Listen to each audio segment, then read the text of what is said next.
नीलेश का जन्म एक छोटे से गांव में हुआ था, जहां उसके पिता एक किसान थे। नीलेश के बचपन में ही उसके पिता का देहांत हो गया, जिससे उसकी मां गीता देवी अकेले ही पूरे परिवार की जिम्मेदारी उठाने लगी। गीता देवी ने अपनी जिंदगी की सारी कठिनाइयों का सामना करते हुए नीलेश को पाला और पोसा। उनका स्वभाव सख्त और अनुशासन प्रिय था और उन्होंने नीलेश को भी इसी तरह पाला। नीलेश बचपन से ही अपनी माँ का बहुत सम्मान करता था और उनकी हर बात मानता था। उसने माँ के ही स्कूल में अपनी प्रारंभिक शिक्षा पूरी की और फिर काम की तलाश में शहर चला गया। गीता देवी ने नीलेश को जल्द से जल्द शादी करने और गांव में ही रहने के लिए कहा। नीला का परिवार भी आर्थिक रूप से कमजोर था। उसके पिता एक मामूली नौकरी करते थे और उसकी माँ घर का काम संभालती थी। नीला की एक छोटी बहन रानी और दो छोटे भाई मोहन और सोहन थे। नीला के माता पिता ने उसकी शादी के लिए बहुत मेहनत की और कर्ज भी लिया। उन्होंने सोचा कि नीला की शादी के बाद उनकी आर्थिक स्थिति थोड़ी सुधर जाएगी। नीला बचपन से ही सरल और सीधी सादी लड़की थी। उसने हमेशा अपने परिवार की मदद की और घर के कामकाज में हाथ बटाया। नीलेश और नीला की शादी गांव में धूमधाम से हुई। शादी के दिन नीला के मन में नई जिंदगी की उम्मीदें और सपने थे। उसने सोचा था कि उसकी शादी के बाद उसकी जिंदगी खुशहाल होगी और उसे एक नया परिवार मिलेगा जो उसे प्यार करेगा। लेकिन उसे नहीं पता था कि उसकी जिंदगी में आने वाली मुश्किलें अभी शुरू ही हुई थी। शादी के बाद नीला अपने ससुराल आई। पहले कुछ दिन तो सब कुछ ठीक रहा, लेकिन जल्दी गीता देवी ने नीला को ताने देने शुरू कर दिए। गीता देवी हमेशा नीला को नीचा दिखाने का कोई मौका नहीं छोड़ती थी। कभी उसके काम पर ताने मारती तो कभी उसकी पारिवारिक पृष्ठभूमि को लेकर उसे नीचा दिखाती। नीला के मन में दुख और निराशा का भाव बढ़ता गया। गीता देवी ने नीला के हर काम में कमी निकालनी शुरू कर दी। वह कभी नीला के खाने को लेकर शिकायत करती तो कभी उसके कपड़ों को लेकर। गीता देवी की नज़र में नीला कभी भी सही नहीं थी। नीला के पास कोई ऐसा व्यक्ति नहीं था जिससे वह अपनी समस्याएं साझा कर सके। नीलेश, जो अपनी माँ के विचारों से प्रभावित था, हमेशा अपनी माँ की साइड लेता था। जब भी नीला अपनी सास के तानों से परेशान होकर कुछ कह देती तो गीता देवी तुरंत नीलेश से शिकायत कर देती। नीलेश बिना सोचे समझे अपनी माँ की बातों पर विश्वास कर लेता और नीला को डांटता। नीला इस व्यवहार से बहुत दुखी रहती थी।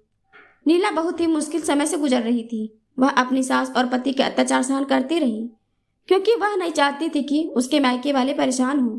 उसकी छोटी बहन की शादी की तैयारियां चल रही थी और नीला नहीं चाहती थी कि उसकी वजह से उसका माता पिता पर कोई और बोझ पड़े। नीला ने अपने दर्द को अपने भीतर ही छुपा लिया और सब कुछ सहन करने का निर्णय लिया। कुछ समय बाद नीला प्रेग्नेंट हो गई। यह खबर सुनकर नीलेश और गीता देवी दोनों खुश हुए, क्योंकि घर में नया सदस्य आने वाला था। नीला ने सोचा कि शायद इस खुशखबरी के बाद उसकी सास का व्यवहार बदल जाएगा, लेकिन ऐसा नहीं हुआ। गीता देवी ने अपने ताने देने का सिलसिला जारी रखा और नीलेश भी अपनी माँ की साइड लेता रहा। समय बीतता गया और नीला ने एक सुंदर बेटी को जन्म दिया। बेटी के जन्म के बाद नीला को थोड़ी राहत मिली, क्योंकि वह अपनी बेटी के साथ समय बिताकर खुश रहती थी। बेटी की हंसी और मुस्कान नीला के दुखों को कुछ समय के लिए भुला देती थी। नीला ने अपनी बेटी का नाम आरती रखा। आरती का जन्म नीलेश और गीता देवी के लिए भी खुशी का मौका था, लेकिन गीता देवी का व्यवहार नीला के प्रति वैसा ही रहा। नीला अपनी बेटी में अपनी सारी खुशियां तलाशने की कोशिश करती, लेकिन नीला की सास गीता अब आरती के पालन पोषण में भी दखल देने लगी। वे नीला को बताते कि वह अपनी बेटी की देखभाल सही तरीके से नहीं कर रही है, जिससे नीला और भी तनाव में आ गई। 3 साल बाद नीला ने एक बेटे को जन्म दिया। नीला की खुशी का ठिकाना नहीं था। नीला को एक उम्मीद जगी कि अब उसके परिवार में सब कुछ ठीक हो जाएगा, लेकिन उसके सास और पति का व्यवहार वैसा ही रहा। नीलेश और गीता ने नीला को पहले की तरह परेशान करना जारी रखा। नीला का बेटा और बेटी बड़े होने लगे और वे अपने दादी और पापा के व्यवहार को देखकर चिंतित रहते थे। वे जानते थे कि उनकी माँ कितना संघर्ष कर रही है, लेकिन वे कुछ कह नहीं सकते थे। नीला का स्वास्थ्य धीरे धीरे बिगड़ने लगा। उसने नीलेश से डॉक्टर को दिखाने की बात की, लेकिन नीलेश ने उसे नजरअंदाज कर दिया और कुछ दवाइयां लाकर दे दी। नीला ने उस दवाइयों का सेवन किया, लेकिन उसकी हालत और बिगड़ती गई। नीला ने सोचा कि शायद यह उसकी किस्मत है और उसने अपनी किस्मत को स्वीकार कर लिया। एक रात नीला सोई और सुबह उठी ही नहीं। उसकी मृत्यु ने उसके बेटे और बेटी को अंदर से झकझोर कर रख दिया। वे अपनी माँ की मौत का कारण अपनी दादी और पिता को मानते थे। नीला की मौत के बाद उसकी सास और पति दोनों को यह एहसास हुआ कि उन्होंने क्या खो दिया है, लेकिन अब बहुत देर हो चुकी थी। नीला की अंतिम यात्रा में गांव के लोग शामिल हुए। सभी ने उसकी मौत पर शोक व्यक्त किया। नीलेश और गीता देवी को भी अपनी गलती का एहसास हुआ, लेकिन नीला अब इस दुनिया में नहीं थी। नीला की मौत ने नीलेश और गीता को अंदर से तोड़ दिया। नीला की मौत के कुछ दिनों बाद नीलेश की दूसरी शादी हो गई। उसकी दूसरी पत्नी सीमा गांव की ही एक लड़की थी। सीमा ने सोचा कि वह नीलेश के जीवन में खुशियां ला सकेगी, लेकिन नीलेश का बेटा और बेटी उसे स्वीकार नहीं कर पाए। नीलेश का बेटा विजय अपनी नई मां के साथ रहने को तैयार नहीं था और वह शहर में एक हॉस्टल में रहने चला गया। विजय ने शहर में अपनी पढ़ाई शुरू की और एक नई जिंदगी की शुरुआत की। उसने अपने दर्द को भुलाने की कोशिश की और अपनी पढ़ाई पर ध्यान केंद्रित किया। विजय को अपने ही कॉलेज की विजया नाम की एक लड़की से प्यार हो गया और कुछ समय बाद विजय और विजया ने कोर्ट मैरिज कर ली और अपनी नई जिंदगी में खुश रहने की कोशिश की। विजय ने अपने अतीत को पीछे छोड़ने का फैसला लिया। नीलेश की दूसरी पत्नी सीमा को 2 बेटे हुए। नीलेश ने अपने नए परिवार के साथ खुश रहने की कोशिश की, लेकिन वह अपने पहले परिवार को नहीं भुला सका। सीमा के दोनों बच्चे बड़े हो गए और उनकी भी शादी हो गई। धीरे धीरे समय बीतता गया और एक दिन नीलेश की मौत हो गई। उसकी मौत के बाद उनके तीनों बच्चे गांव आए। नीलेश की दूसरी पत्नी के दोनों बच्चे भी आए, लेकिन कुछ बहाना बनाकर फिर चले गए। नीलेश की बेटी आरती ने अपने भाई से कहा कि अब माँ यहाँ अकेले कैसे रहेगी।